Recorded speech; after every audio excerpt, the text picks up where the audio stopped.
ಸರ್ವರಿಗೂ ಸಮಬಾಳು, ಸರ್ವರಿಗೂ ಸಮಪಾಲು. ಎಲ್ಲರಿಗೂ ಮಾನವರಿಗೂ ಜೀವನಕ್ಕೆ ಅನ್ನ, ಬಟ್ಟೆ, ವಸತಿ, ವಿದ್ಯೆ, ಉದ್ಯೋಗ, ಆರೋಗ್ಯ ಸರಿಸಮಾನವಾಗಿ ದೊರೆಯಬೇಕು. ಎಲ್ಲರೂ ಪರಸ್ಪರ ಜತೆಗೂಡಿ ನೆಮ್ಮದಿಯ ಜೀವನವನ್ನು ನಡೆಸಬೇಕು ಎನ್ನುವ ಹೊಸ ಕಾಲಮಾನ ಎತ್ತರದ ದನಿಯಲ್ಲಿ ಕೂಗಿ ಹೇಳುತ್ತದೆ. ಕಾಲಮಾನ ಬಡತನ ಹೊರೆಯಿಂದ, ಬಡತನದಿಂದ ಉಂಟಾಗುವ ಸಂಕಟ, ಸಾವಿರಾರು ವರುಷಗಳಿಂದಲೂ ಬಡತನದ ಸಂಕಟಕ್ಕೆ ಸಿಲುಕಿ ಕಂಗಾಲಾಗಿ ನರಳುತ್ತಿರುವ ಜನರೇ, ನೀವೆಲ್ಲರೂ ನಿಮ್ಮ ಬಡತನಕ್ಕೆ ಕಾರಣವೇ ಎಂಬುದನ್ನು ಅರಿತು ಎಚ್ಚರಗೊಂಡು ಹೋರಾಟಕ್ಕೆ ಅಣಿಯಾಗಿರಿ. ಸಿರಿವಂತರ ಅಂದರೆ ಶ್ರೀಮಂತರ ಬಳಿಯಲ್ಲಿ ಗುಲಾಮರಾಗಿ ಇಲ್ಲವೇ ಜೀತದಾಳರಾಗಿ ದುಡಿದು ಮಾನಸಿಕವಾಗಿ ಕುಗ್ಗಿ ಹೋಗಿರುವ ನೀವೆಲ್ಲರೂ ಈಗ ಆನಂದ ಮತ್ತು ಉತ್ಸವವನ್ನು ತಳೆಯಿರಿ. ಸಂಕಟ ಪಡುತ್ತಿರುವ ಒಬ್ಬಳೇ ತಾಯಿಯ ಹೊಟ್ಟೆಯಲ್ಲಿ ಹುಟ್ಟಿರುವ ಅಣ್ಣ ತಮ್ಮಂದಿರು ಇರುವಳು ನೋಡಿರಿ, ರಕ್ಕಸ ತುಂಡು ಮಾಡುವ ಕಾಳಿ. ಇಂದ್ರ ಸಿಂಹಾಸನಕ್ಕೆ ಬಂದು ಕೊನೆಗಾಲ ಬೇರೆ ಮಾಡಿ ನಂದನ ದೇವತೆಗಳ ಕೆಟ್ಟ ರೀತಿಯ ನಡೆನುಡಿ ಬದಲಾಗಿ ಶ್ರಮಜೀವಿಗಳಾದ ಜನರಿಂದ ಲೋಕಕ್ಕೆ ಅನ್ನವನ್ನು ನೀಡುವ ಬೇಸಾಯದ ಕಸುಬು ನಡೆಯತೊಡಗುತ್ತದೆ. ಹಣ, ಸಂಪತ್ತು, ಸಿರಿವಂತಿಕೆಯಿಂದ ಹೊಂದಿರುವ ಜಾತಿ, ಮೇಲು ಕೀಳುಗಳೆಂಬ ಮೆಟ್ಟಿಲುಗಳಿಂದ ಕೂಡಿರುವ ಸಮಾಜದಲ್ಲಿ ಜಾತಿ ಎನ್ನುವುದು ಮಾನವರೇ ಕಟ್ಟಿಕೊಂಡಿರುವ ಒಂದು ಸಾಮಾಜಿಕ ಒಗ್ಗಟ್ಟು.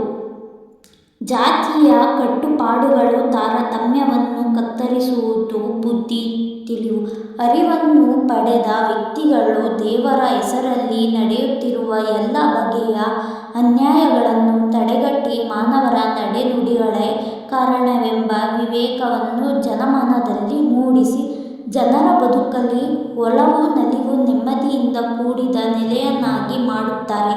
ಆಗ ಈ ಲೋಕವೇ ಸ್ವರ್ಗದಂತಾಗುತ್ತದೆ. ಕೈಲಾಗದವರ ಎಂದರೆ ಏನೇನು ಮಾಡಲಾಗದವರು.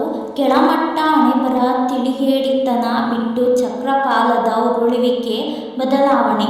ಮಾನವನ ಸಮುದಾಯದಲ್ಲಿ ಒಂದು ಗುಂಪು ಮತ್ತೊಂದು ಗುಂಪನ್ನು ವರ್ಣ, ಜಾತಿ, ಮತ, ದೇವರ ಹೆಸರಿನಲ್ಲಿ ವಂಚಿಸುತ್ತಾ ಕ್ರೂರತನದ ನಡೆನುಡಿಗಳಿಂದ ಹಲ್ಲೆ ನಡೆಸುವ ಕಾಲ ಕೊನೆಗೊಂಡು ಎಲ್ಲ ಮಾನವರು ಜತೆಗೂಡಿ ಒಲವು, ನಲಿವು, ನೆಮ್ಮದಿಯಿಂದ ಬಾಳುವ ಕಾಲ ಬರುವುದು.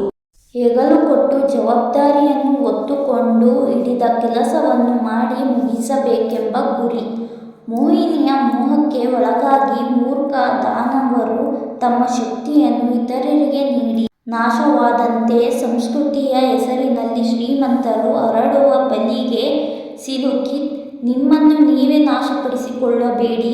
ಅಂದರೆ ಮೋಹಗಳಿಗೆ ಬಲಿಯಾಗಿ ನಿಮ್ಮ ಶಕ್ತಿ ಮತ್ತು ಅಸ್ತಿತ್ವವನ್ನು ಕಳೆದುಕೊಳ್ಳಬೇಡಿ ಎಂಬ ಎಚ್ಚರಿಕೆಯನ್ನು ಇದು ನೀಡಿ ಇಂದು ರಕ್ತ ಚೆಲ್ಲಿ ನೋವು ಮತ್ತು ಸಾವನ್ನು ಎದುರಿಸಿದರೂ ಮುಂದಿನ ಪೀಳಿಗೆಗೆ ಉತ್ತಮ ಜೀವನ ಮತ್ತು ನೆಮ್ಮದಿಯನ್ನು ಒದಗಿಸಿ ಒಂದು ವೇಳೆ ಧೈರ್ಯ ತೋರಿಸದಿದ್ದರೆ ನಮ್ಮವರ ಬಾಳು ಎಂದೆಂದಿಗೂ ಏಡಿಯಾಗುತ್ತದೆ. ಇಂದು ರಕ್ತದ ಬಿಂದು, ಮುಂದೆ ಸೌಖ್ಯದ ಸಿಂಧು ಎಂಬ ಸಾಲು ಇಂದಿನ ತ್ಯಾಗವು ಭವಿಷ್ಯದಲ್ಲಿ ಸುಖವನ್ನು ತರುತ್ತದೆ. ಆದ್ದರಿಂದ ಸಾಹಸ ಮಾಡಿ ಹಿಂಜರಿಯಬೇಡಿ.